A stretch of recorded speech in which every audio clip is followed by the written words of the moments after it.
Good afternoon, good afternoon, good afternoon, everyone. Welcome to another episode of Spilling Tea. I'm your host, Tiffany Daniels. We are going back to that horrible world known as the JRC, but before we do, the usual disclaimers. So, this morning, one of my allies sent around what appeared to be a session of the British government, where a group of old men were lamenting the days where people like me were locked up in institutions and were saying maybe we should go back to the old ways.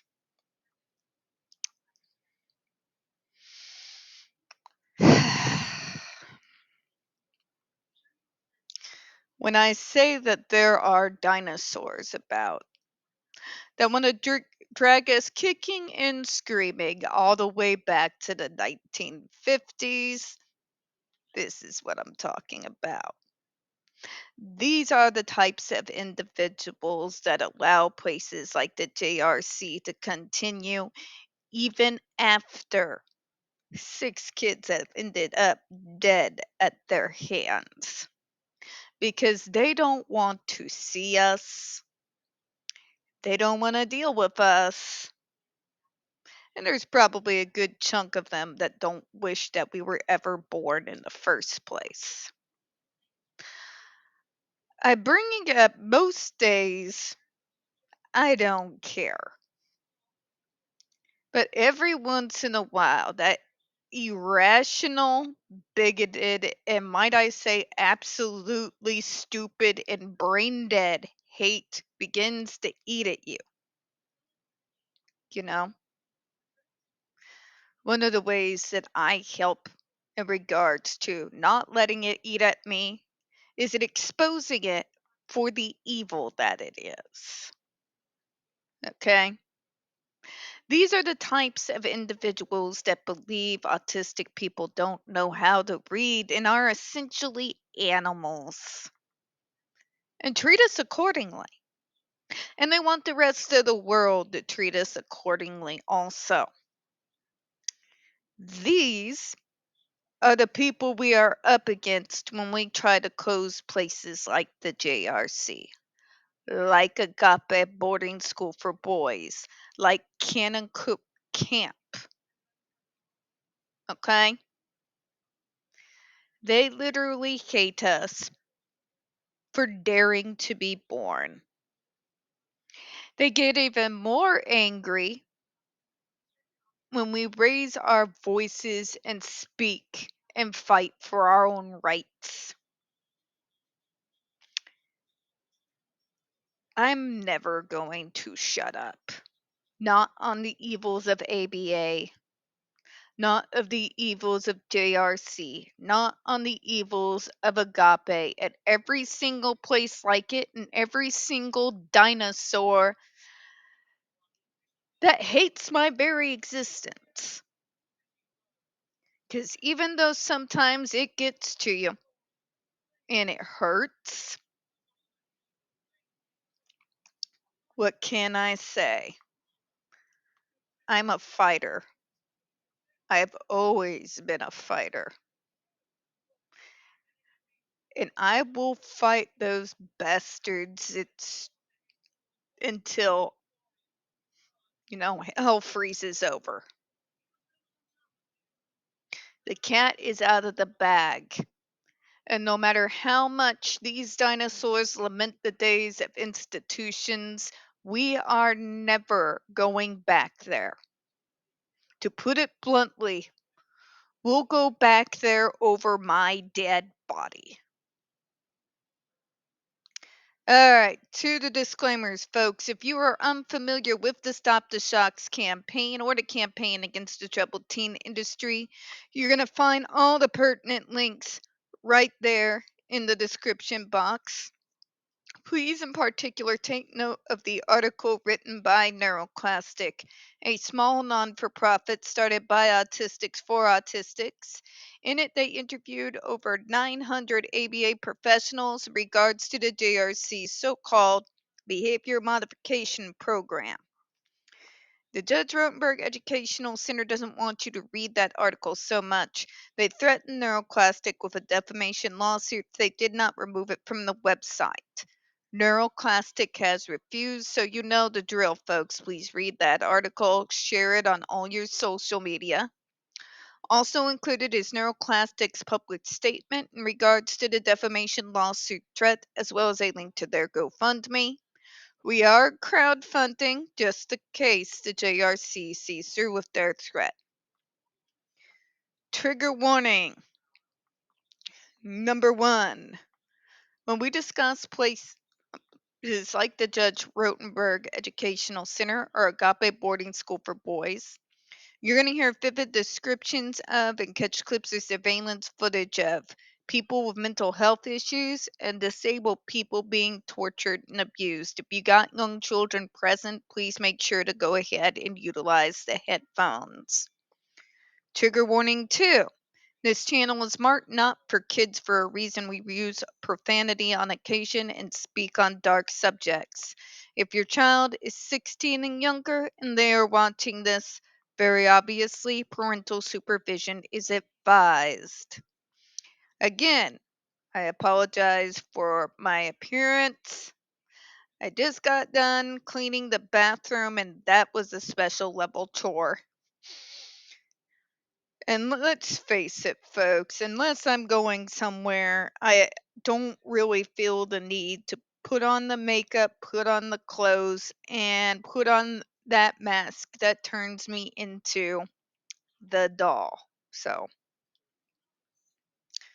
sorry about the ugly mug, but this is what you get, right? Also, warning. Our G's have been kicking my ass 6 ways from Sunday. Throughout this video and probably all the other videos, you're going to hear a very cracky voice. You'll hear sneezes. You'll hear hacking. My apologies for all of that in advance. I do not know how these edit these things, and when I'm in these type of moods, it's probably not best that I try and learn. All right. So remember, from the other day, we were going to split this in half because it's, let's face it, very long. So let me kind of read through real quick and get back to where we were.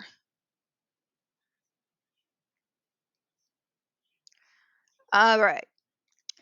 Further, modern study designs that include more coded baseline and treatment data points correlate with clearer demonstration of treatment effects. Another benefit is that relatively recent studies of behavioral treatment of SIB more often report results that are generalizable across settings. Modern study designs are also more reflective of contemporary ethics and practice, making their results more relevant to treatment. In other words, the studies that are out now have to make sure that they are utilizing and are within current ethical standards. Hence why you're not going to be seeing larger tests done in regards to the application of the GED because that falls under kids unethical treatment. Discussing outmoded nomenclature and setting study the effects of contingent shock on body rocking. Okay, this is one of my biggest pet peeves on planet Earth, all right? The absolute hatred and the deep need of neurotypicals to stop any form of stimming because it's weird. The stimming, such as body rocking, me twisting, ponytail holders on my wrists, or hand flapping, do not in any way, shape, or form harm anyone. Okay? They don't harm anyone. They may seem weird to you, it may seem weird to the neurotypical world, but in fact, it puts no one in danger. They serve a function. whether it's to regulate and produce a sense of calm, such happens with body rocking or hand flapping, or whether it is a way to get out excess energy because we're hyper and happy. Either way, just because neurotypical society finds it weird and unpleasant doesn't mean that it should be eradicated to make normies feel better about being in our presence, okay? It's discriminatory as hell. It's the fact that these people in ABA and those who demonize stimming in any form feel a need to try to condition stimming out of us, not caring what purpose it serves, nor caring how we may suffer as a result of you removing stimming from us. If you don't see the very obvious prejudice there, I don't know what to tell you. Okay? This is what I mean when I go off when people want to hammer down inclusiveness and diversity. It's all good, inclusive, diverse, include everyone. And then they'd be like, wait, no, no, not you disabled people, especially not you autistic people, and especially not you other neurodivergents. You don't get to be yourself. We're inclusive and we support diversity unless you're neurodivergent, in which case we expect you to condition yourself to the norms of the rest of society. Okay? Everybody gets to be themselves but us. It's that little tiny disclaimer that, nobody wants to read or talk about except us. You see what I mean? But let's read on, shall we? It is noteworthy that even recent meta-analysis that included punishment techniques did not include the use of ESDs. One panel member described the modern attitude toward ESDs for SIB or AB as wholesale abandonment. It's torture, Karen. Let's quit trying to be nice and care about the JRC's feelings. Okay? The fact of the matter that there is punishment techniques at all in regards to treatment programs and plans in regards to us neurodivergents should be abhorrent to everyone. And I know for a fact is one of the staples that they use inside ABA. Remember I told you that's its own hellscape? Yeah, that. Okay.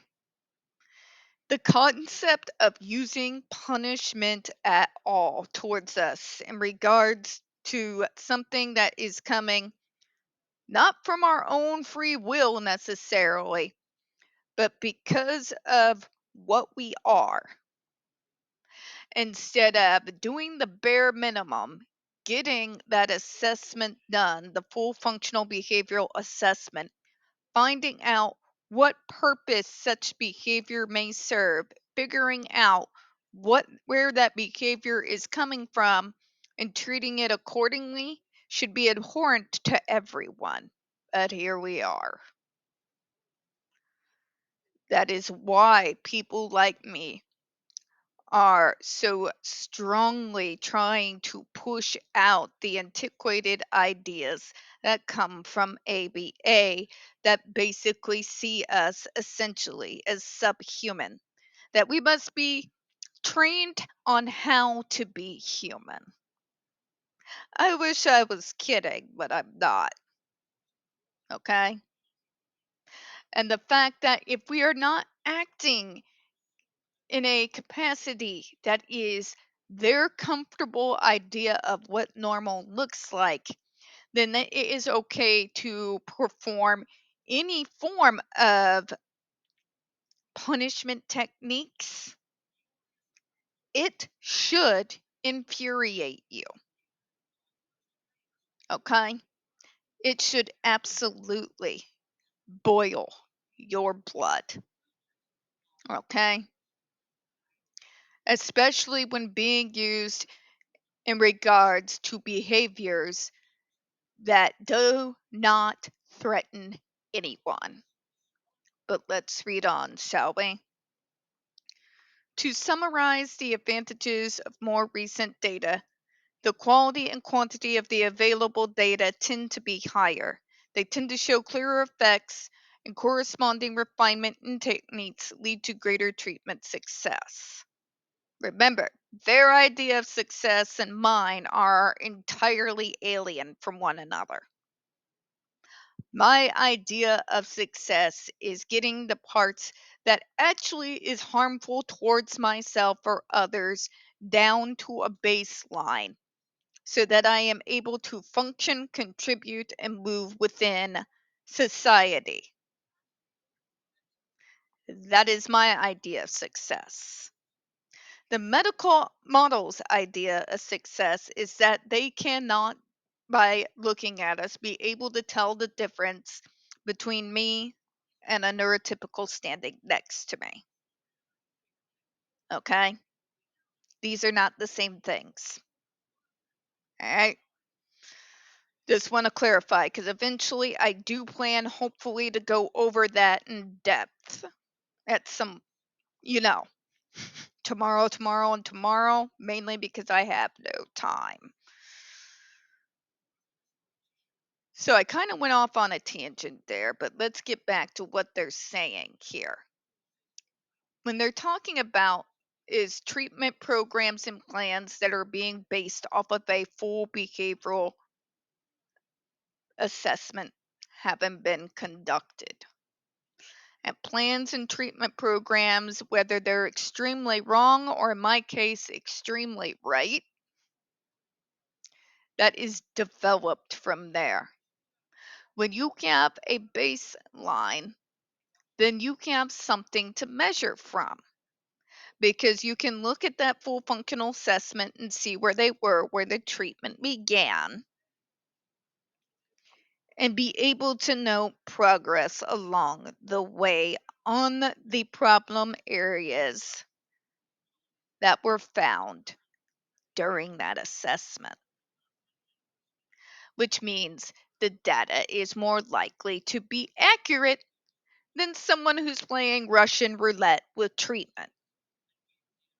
Makes sense, right?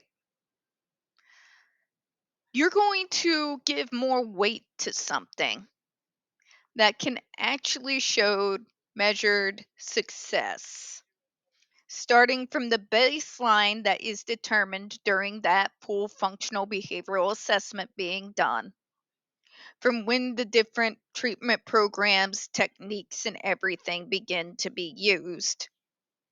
Then you are going to give any weight to so called case studies from the JRC, from individuals that we know for a fact and have the receipts to prove it, have at no point in time been subjected to a true, I'm not talking about JRC's bastardized version, but a true full functional behavioral assessment. Should be a no brainer, right? But here we are. We're going to go ahead and close on that, folks. We don't get very many views on this channel. The few that we do tend to get removed from time to time. So, folks, if you could, please don't forget to hit the like button, hit subscribe. Please don't forget to utilize the comments. I appreciate your time.